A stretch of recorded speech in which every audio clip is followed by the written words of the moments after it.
नमस्कार, न्यूज 24 देख रहे हैं आप। मैं हूं आपके साथ डॉक्टर मीना शर्मा। देश के प्रधानमंत्री बिहार पहुंचे और एक बार फिर से उन्होंने याद दिलाई उस कट्टे की जिसके दम पर जंगल राज का एक जो है शिगुफा जिसे कहना चाहिए या यूं कहना चाहिए एक इतिहास। इस वक्त शिगुफा है लेकिन एक इतिहास जंगल राज का बिहार की जनता ने देखा है या बिहार में चर्चा का विषय रहा है या बिहार की राजनीति का हिस्सा रहा है। आज इसलिए क्योंकि पिछले 20 साल से बिहार में नीतीश कुमार और बीजेपी की ज्यादातर समय सरकार रही है।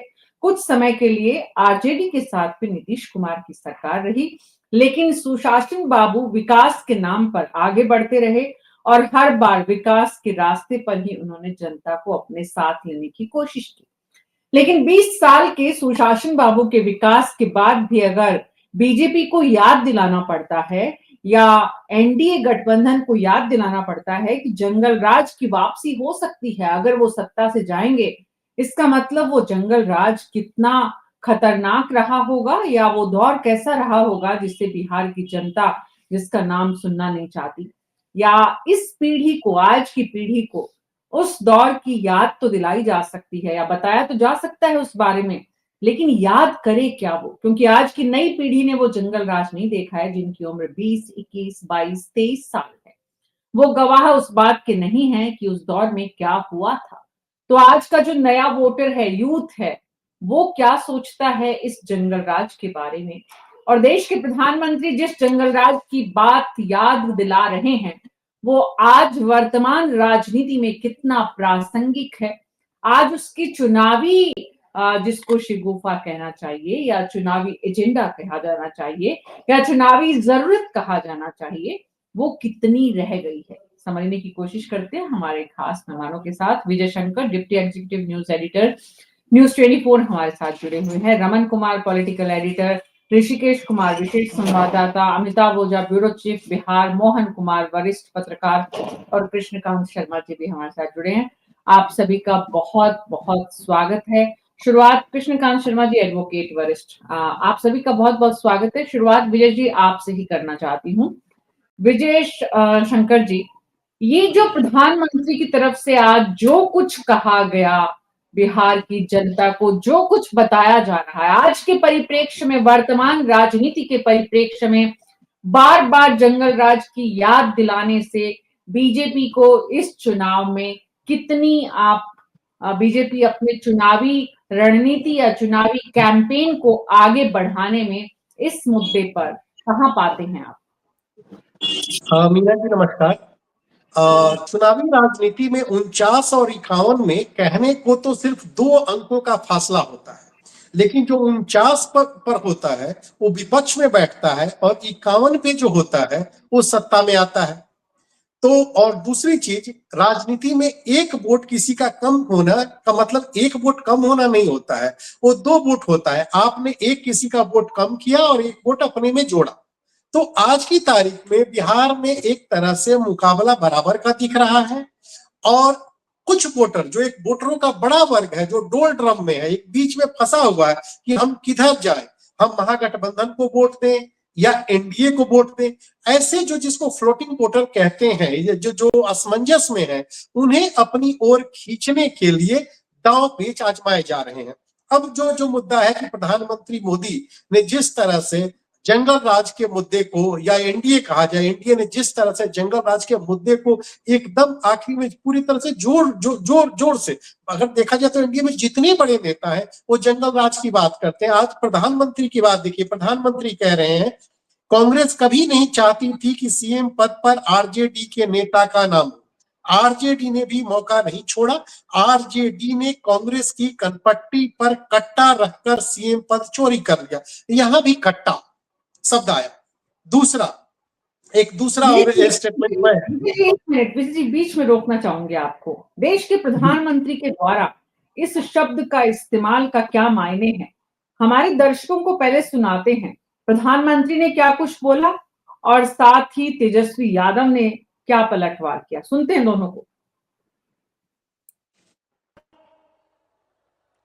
आरजेडी के जंगल राज की एक ही पहचान थी, और जैसा ही मैं बोलूंगा, आप हर एक को लगेगा कि आपका मोदी सच बता रहा है। उनकी एक ही पहचान थी, कट्टा, क्रूरता, कटुता, कुसंस्कार, कुशासन और करप्शन। तेजस्वी की असल लड़ाई गरीबी से है, बेरोजगारी से है, अनाज से है। तेजस्वी की असली लड़ाई महंगाई से है। तेजस्वी की असली लड़ाई अपराधियों से है और भ्रष्टाचारियों से है। एक मौका मिलेगा। एनडीए को 20 साल मिला, तेजस्वी को 20 महीने नहीं मिल सकता है। दीजिएगा 20 महीना। 20 महीना अगर आप लोग दीजिएगा, जो 20 साल में एनडीए की सरकार जो देती है, तेजस्वी उसको 20 महीने में करके दिखाने का काम करेगा। 20 साल वर्सेस 20 महीना, ये 20 महीना पे सांकेतिक है या फिर एक बार विजय शंकर जी, एक बार कम से कम मौका देकर देखो तो सही, उसके बाद पता चलेगा कि इतिहास क्या है, वर्तमान क्या है और भविष्य कैसा होगा।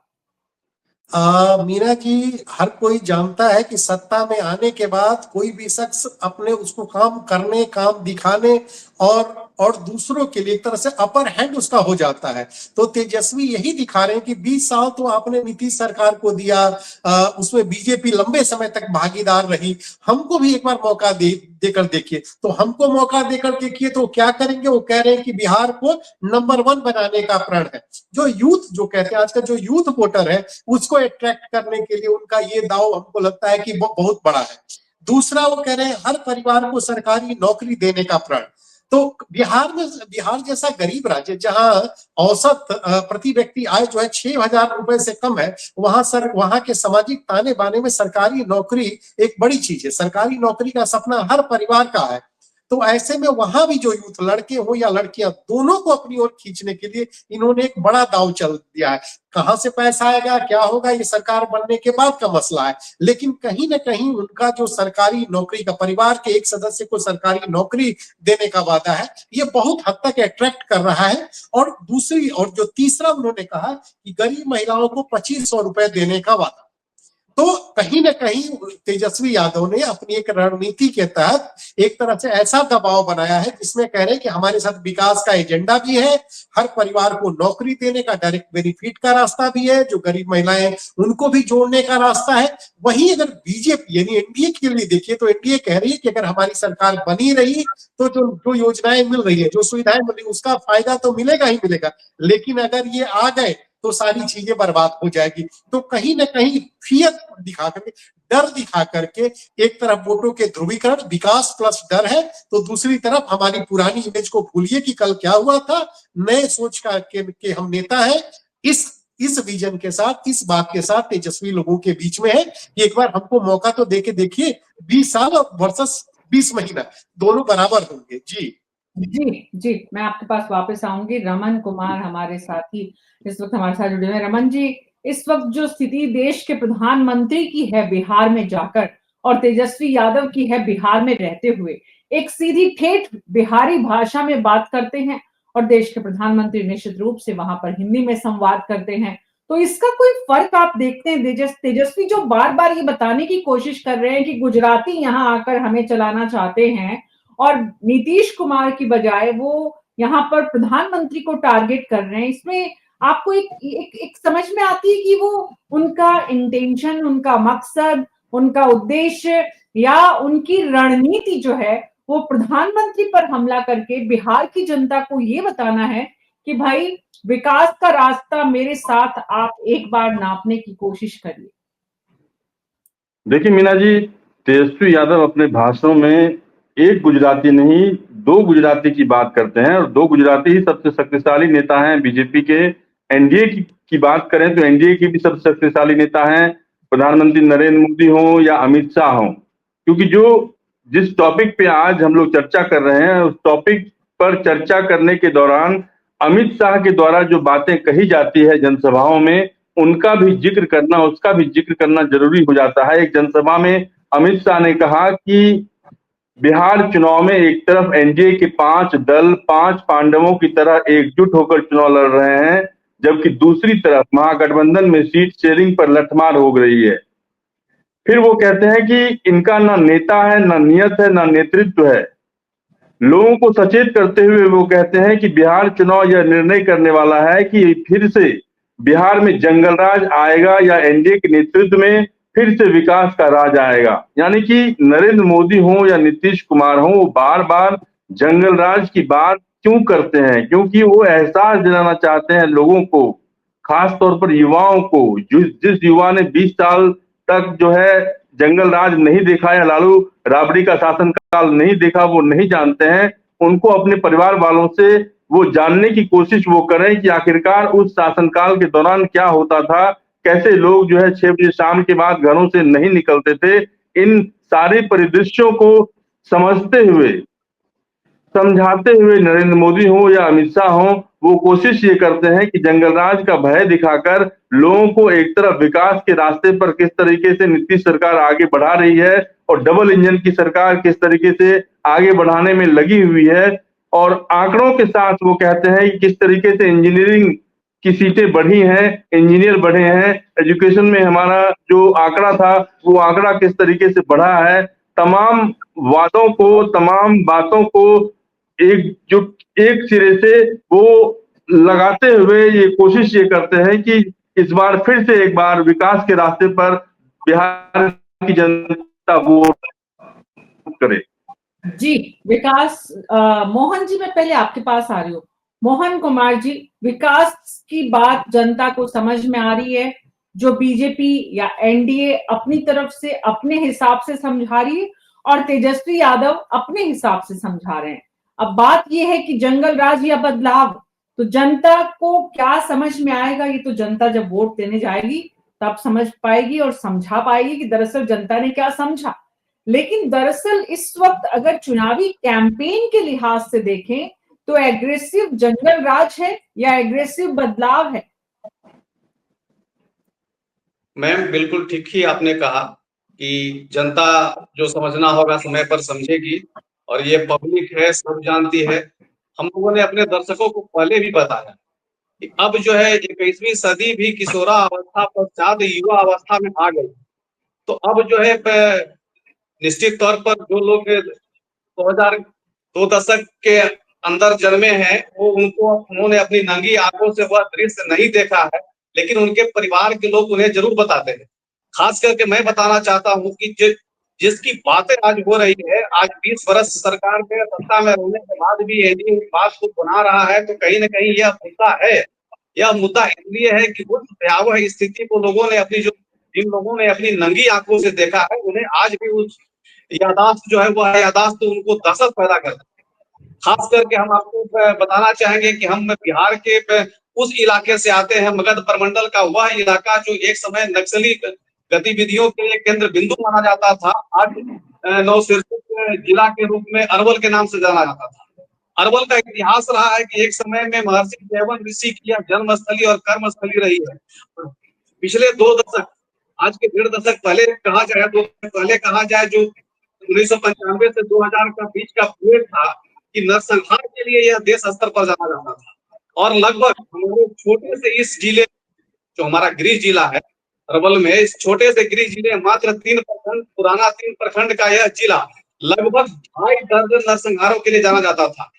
ऑर्डर की स्थिति थी, और सही बात था कि शाम को लोग 5 बजे के बाद, गांव की तो बात ही छोड़ दीजिए, बिहार में पटना राजधानी को छोड़ दिया जाए, पटना का दूसरा सब्स्टिट्यूट कोई शहर बिहार में अभी तक नहीं डेवलप हुआ।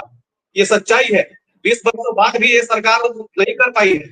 लेकिन पटना की भी स्थिति ऐसी थी कि लोग बाहर निकल नहीं पाते थे। तो निश्चित तौर पर यह मुद्दा कहीं न कहीं है, और इसी मुद्दे को लाकर एनडीए जो है पुरानी यादों को ताजा करके लोगों को अपने पक्ष में गोलबंद करने की कोशिश करता है।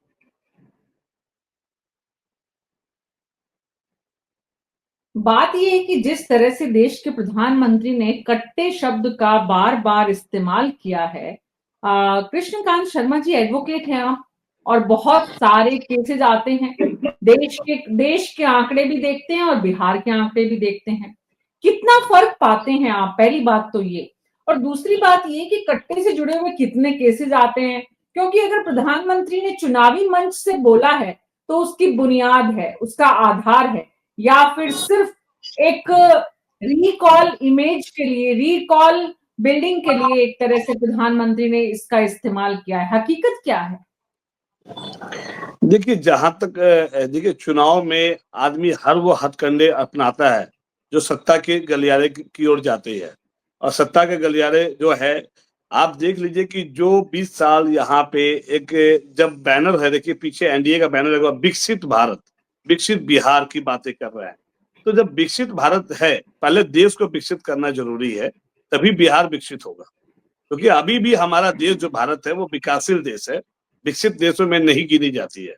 और ये विकसित तभी होगा जब हम विकास की बातें करेंगे, हम जात पात धर्म से उठकर, हम जब हर इंसान एक बराबर इंसान है, हर समाज की एक पहचान जो है वो भारत के नागरिक के रूप में हो, तो उसको हम विकसित भारत के रूप में कहेंगे। ठीक है, विकसित भारत में नाम ना हो, विकसित बिहार में नाम ना हो, बट विकसित सोच होनी पहले जरूरी है। जिसकी सोच ही नहीं विकसित हो सकती है, वो विकसित भारत की बात करते हैं। मानता था कि बिहार में पहले जो उस तरह जंगल राज लोग भली नाम देते हैं थी, सिर्फ बिहार नहीं थी, देश का वो हर राज्य था। जब देश की आजादी के बाद कहीं ना कहीं छोटे मोटे संगठन, चाहे वो तमिलनाडु में हो, चाहे वो नक्सली एरिया हो, हर राज्य किसी न किसी लोकल, और मणिपुर भी प्रभावित था, नागालैंड भी प्रभावित था, नागा जो मिजो और लोग होते थे, हर राज्य प्रभावित था। देश आजादी के बाद धीरे धीरे समय लगता है किसी चीज को। ऐसा नहीं कि बिहार में जंगल राज था और यूपी में जैसे लग रहा है बहुत अच्छी चीज है। ये देखिए कंपैरिजन करना, क्या गुजरात में मर्डर नहीं होता था? क्या मुंबई में दिन दहाड़े गोली नहीं चलती थी? क्या वहां पे दाऊद इब्राहिम ने बम ब्लास्ट नहीं किया था? क्या वहां पे अबू सलेम जो अभी दिल्ली के पटियाला हाउस में जिनको पेश किया जा रहा है, क्या वो मुंबई में ब्लास्ट नहीं होती थी? क्या हैदराबाद में ब्लास्ट नहीं होती थी? होती सभी जगह थी, बट बिहार की बदनामी ज्यादा की जा रही है। ऐसा नहीं है, बिहार में 15 साल ऐसे कोई जनता किसी को नहीं जिताती है। पहली बार जब लालू यादव जीते थे तो कुछ अच्छा काम किए होंगे तभी दूसरी बार जीते होंगे, और दूसरी बार अच्छा काम किए होंगे तभी तीसरी बार जीते होंगे, और तीसरी बार जब कुछ खराब काम किए होंगे तभी वो चौथी बार नहीं चुने गए। ऐसा नहीं होता। और यदि 20 साल से नीतीश सरकार आ रही है तो कुछ तो अच्छा काम कर रही होगी, जनता उतनी प्रभावित नहीं है। लेकिन हाँ, जंगल राज की रिटर्न तो दिख रही है साफ।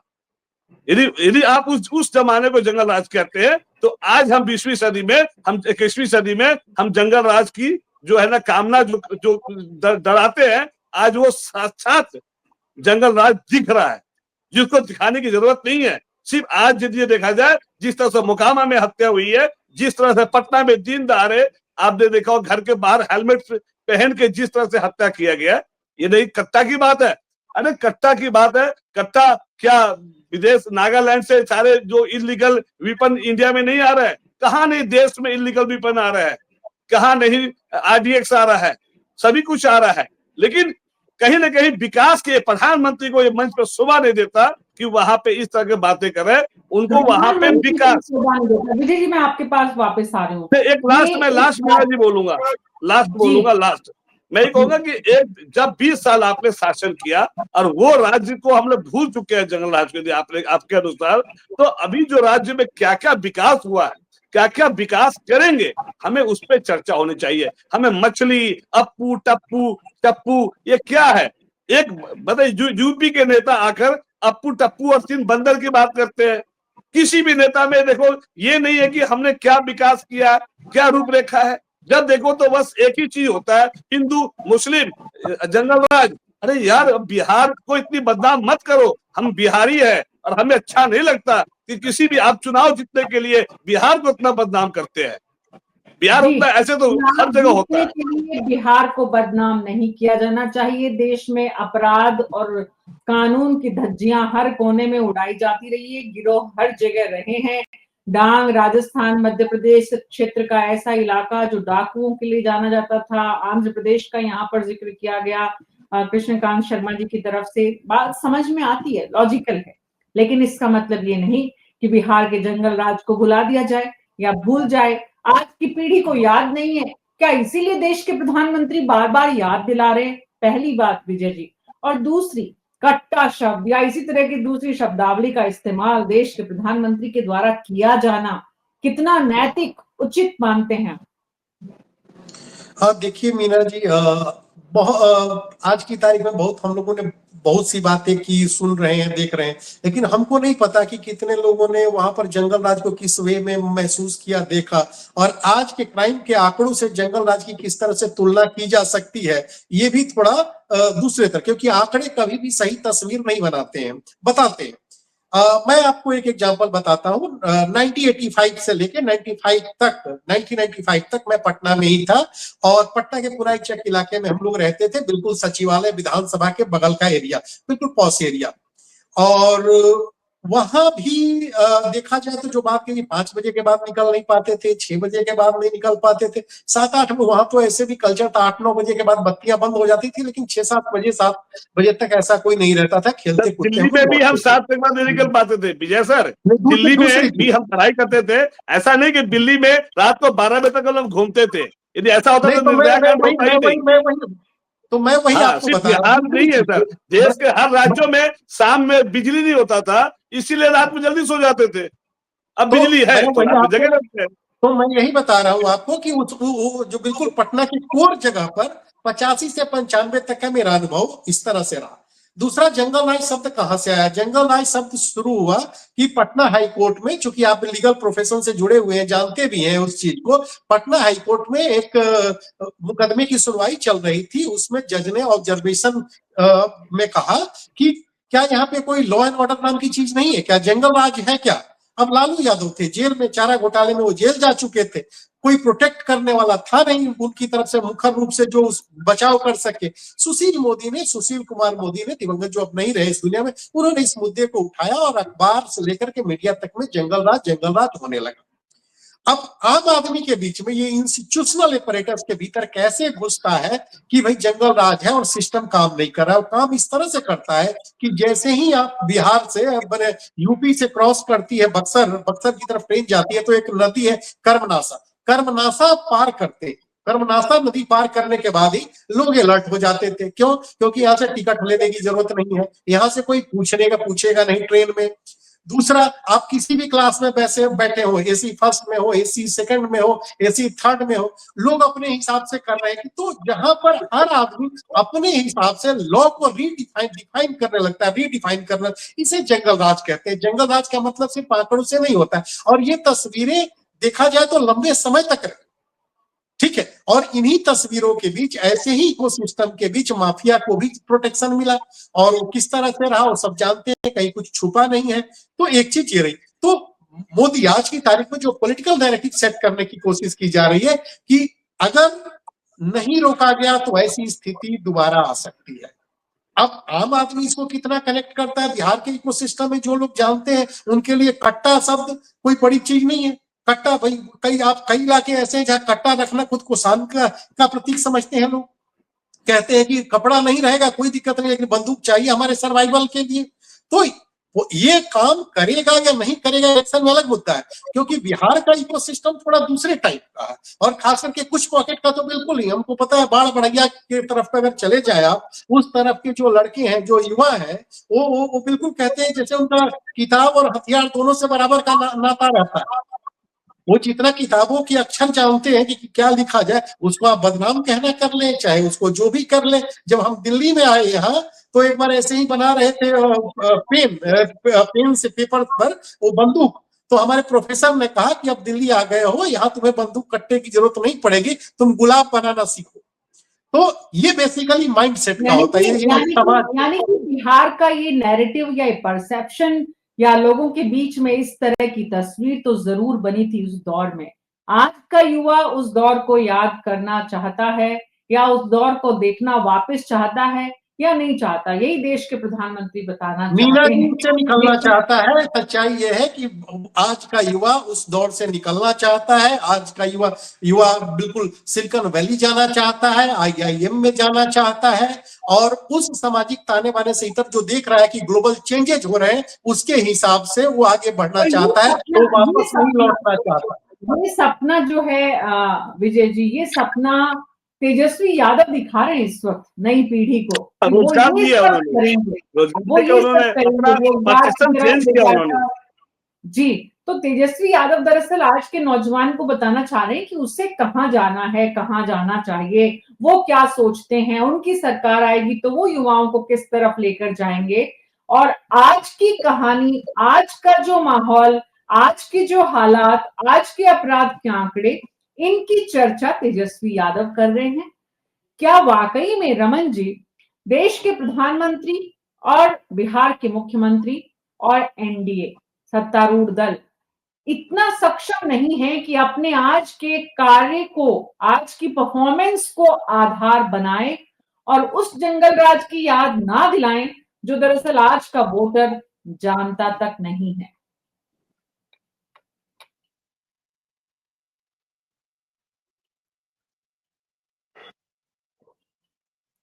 लगता है रमन जी तक आवाज नहीं जी जा पा रही जी, है। मैं थोड़ा सा बोलना चाहता हूँ कि जी कृष्णकांत जी। यदि जंगल राज इतना ही गंदा था तो नीतीश कुमार को जिस तरह से उन्होंने सत्ता का कुर्सी पाने के लिए यदि हाथ मिलाया था तो ये भी तो पाप ही है ना। यदि आपने अपनी सत्ता का लालच में, तो जंगल राज आपको तो बोलने का हक नहीं मिलता। कल तक तो आपने गले मिलाए थे।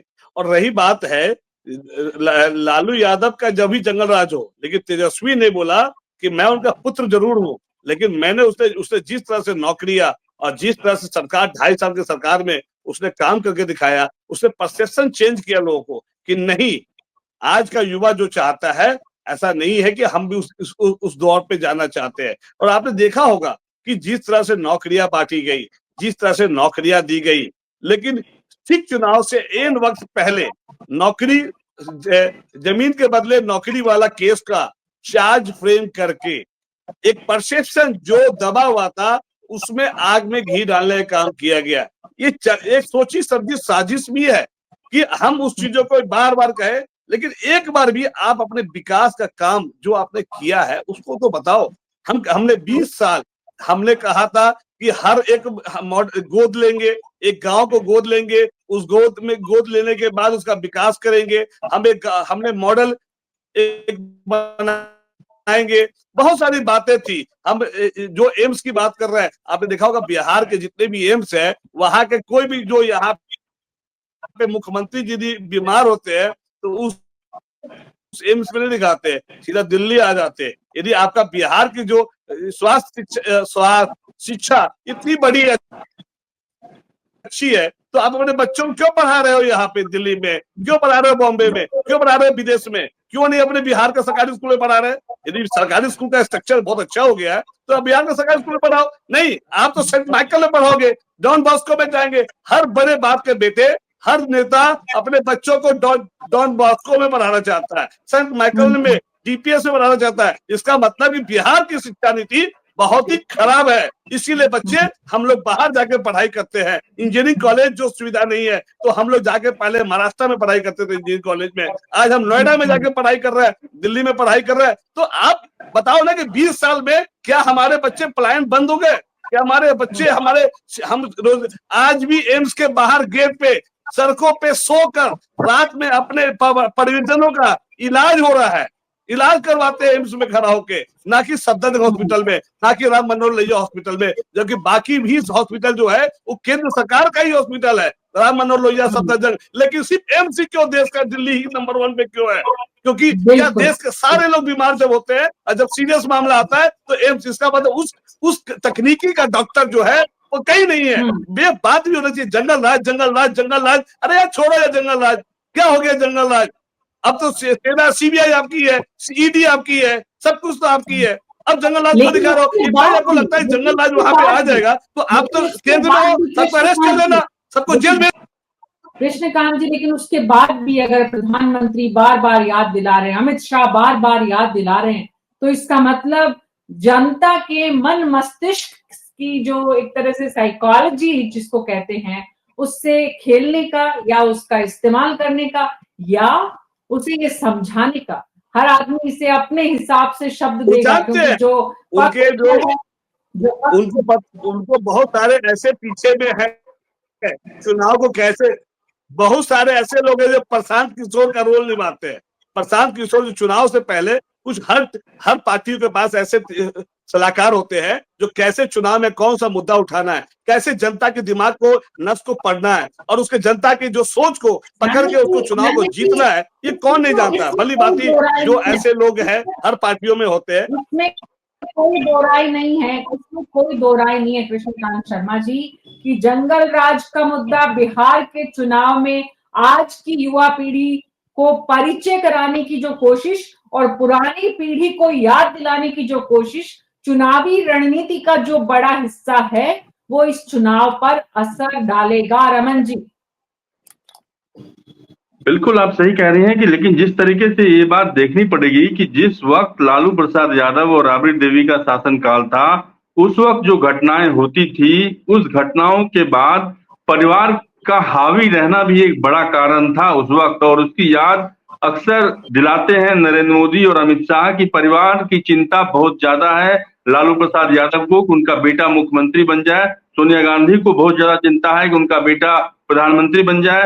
तो जिस तरीके की घटना मोकामा में हुई, जिस तरीके की घटना पटना के एक हॉस्पिटल में कुछ दिनों पहले हुई थी कि हॉस्पिटल में घुसकर गोली मारी गई, एक व्यापारी की हत्या हुई, तो ये भी जंगल राज का उदाहरण है। लेकिन हाईकोर्ट के ऑब्जर्वेशन के बाद से जिस तरीके से लालू प्रसाद यादव और राबड़ी देवी के शासनकाल की घटना जंगल राज के शब्द में तब्दील हुई, उसका नुकसान उनको उठाना पड़ रहा है, अभी भी उठाना पड़ रहा है, क्योंकि बार बार तेजस्वी यादव अपनी जनसभाओं में ये कहते हैं कि वो विकास की बात कर रहे हैं, वो रोजगार की बात कर रहे हैं, वो पढ़ाई की बात कर रहे हैं, वो कमाई की बात कर रहे हैं, युवाओं की बात कर रहे हैं, वो भ्रष्टाचार की बात कर रहे हैं, जिस तरीके से नीतीश सरकार के दौरान भ्रष्टाचार हुआ है उसकी बात कर रहे हैं। तो तमाम तरीके से वो अपनी छवि को अलग रखते हुए, अपनी छवि को दूर करते हुए कि जो लालू प्रसाद यादव और राबड़ी देवी के शासनकाल के दौरान जो घटनाएं हुई थी, उस घटना से अपने आप को इतर बताते हुए, अलग बताते हुए वो जनता को ये दिलासा देने की कोशिश कर रहे हैं कि एक बार उनको सरकार बनाने, फुल फ्लेज सरकार बनाने के लिए मतदान आप करें और उन्हें अधिकार दें। उसके बाद से जो वायदे उन्होंने किए हैं वो वायदे को वो पूरा करेंगे। बहुत बहुत शुक्रिया आप सबका इस चर्चा में शामिल होने के लिए। कुल मिलाकर इस वक्त जो बात समझ में आ रही है वो ये कि देश के प्रधानमंत्री नरेंद्र मोदी और उनके चाणक्य अमित शाह इस वक्त जंगल राज के उस दौर की याद दिलाकर बिहार की सियासत में बदलाव का जो रास्ता तेजस्वी यादव दिखा रहे हैं उसे रोकना चाहते हैं। बात यह है कि तेजस्वी यादव बदलाव के इस रास्ते पर जनता को अपने साथ ले पाएंगे या नहीं, या जंगल राज का फॉर्मूला या जंगल राज की याद दिलाने की कोशिश, चुनावी रणनीति बीजेपी और एनडीए की सफल होगी या नहीं, ये सब कुछ जनता के दिल में छुपा हुआ है। और जनता के दिल की बात, जनता के मन की बात चुनावी परिणाम के दिन ही समझ में आएगी। तब तक जंगल राज और बदलाव की चर्चाएं बार बार होंगी। न्यूज 24 पर आप इन चर्चाओं में शामिल होने के लिए, हमारे पैनलिस्ट से जो इस वक्त चर्चा में शामिल होते हैं उनसे सवाल करने के लिए न्यूज 24 के फेसबुक और यूट्यूब पर झारखंड और बिहार का जो पेज है बिहार झारखंड, उस पर लगातार नजर बनाए रखिए, अपडेट्स देखिए, विश्लेषण सुनिए और चर्चाओं में भाग लीजिए। अपने विधानसभा क्षेत्र के मुद्दों को रखिए। अभी मेरे साथ इतना ही। नमस्कार।